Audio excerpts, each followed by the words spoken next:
समय हम मौजूद हैं वाराणसी जिले के रमना गांव में। ये रमना गांव वाराणसी जिले का जो भारत के प्रधानमंत्री आदरणीय नरेंद्र मोदी जी का संसदीय क्षेत्र भी है, लेकिन आज देख सकते हैं पूरा रमना गांव पानी पानी हो गया है। जबकि यहाँ पे हजारों की संख्या में जो किसान हैं उनकी सारी फसल डूब चुकी है। फिलहाल हमारे गाँव में इस गाँव के ही किसान है जो आप लोगों को बताएंगे कि किस प्रकार यहाँ के किसानों की आज फसल उनके अरमानों और उनके सपनों को इस पानी में डुबा ले गया। बताएं सर जी, पहले अपना परिचय बताएं और बताएं इसमें रमना गांव के किसानों का दर्द क्या है। जी, मैं संतोष पटेल, रमना निवासी समाज सेवक।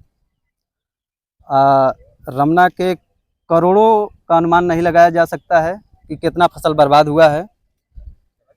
एक अनुमान के तहत कहा जाए तो करीब 700 से 800 बीघा करीब फसल जो है बर्बाद हो गया है।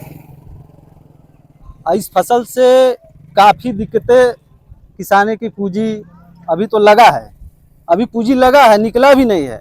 अभी तो खाद, बीज, तार, बांस, मोम सब करके बीघा प्रति कम से कम 20,000 रुपया, 35,000 रुपया प्रति खर्चा है।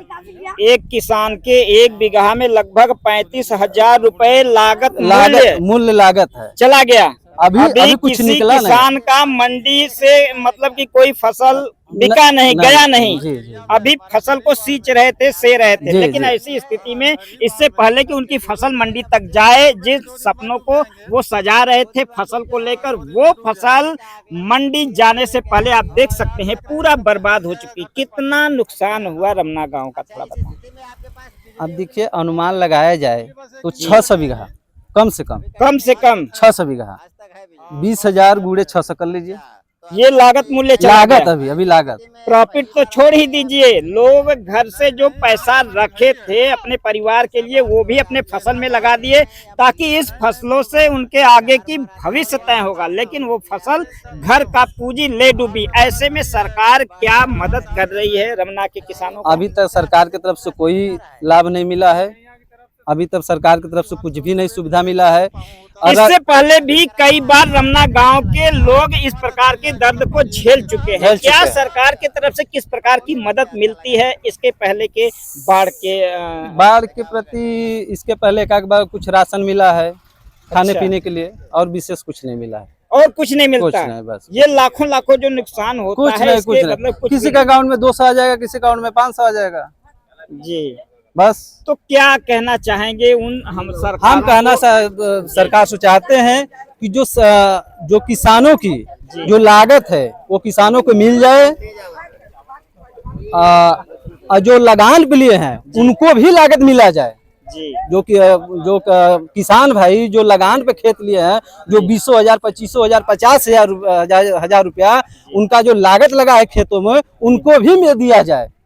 तो दोस्तों, ये रमना के किसान हैं, इनका कहना है कि यहाँ पे बड़े बड़े किसान हैं जिनके पास खेत जमीन ज्यादा होती है। उन बड़े किसानों से जो छोटे किसान हैं वो माल गुजारी पे पैसा लेते हैं। एक बीघा का एक किसान यदि कोई बड़े किसान से लेता है तो एक साल में उसके बदले में कितना देना होता है? 20,000 रुपए बीघा। 20,000 रुपए बीघा। बड़े किसान से जो छोटे किसान जमीन लीज पे लेते हैं 20,000 रुपए एक साल का वो देते हैं। लेकिन ऐसी स्थिति में फसल जो नुकसान हुई छोटे किसान की हुई, नुकसानी छोटे किसान भेजे, लेकिन ऐसी स्थिति में क्या बड़े किसान वो माल गुजारी का पैसा माफ करते हैं? जी नहीं करते हैं। नहीं। और सरकार द्वारा जो खतौनी लगा करके खाते में पैसा दिया जाता है तो ऐसे उन किसानों को मिलेगा। फसल नुकसान हुई लीज पर लेने वाले छोटे किसान की और मुआवजा मिला बड़े किसान की, यानी लीज पर जो दिया छोटे किसान को वो भी पैसा उसे मिल गया और नुकसानी के फसल का भी उसे पैसा मिल गया।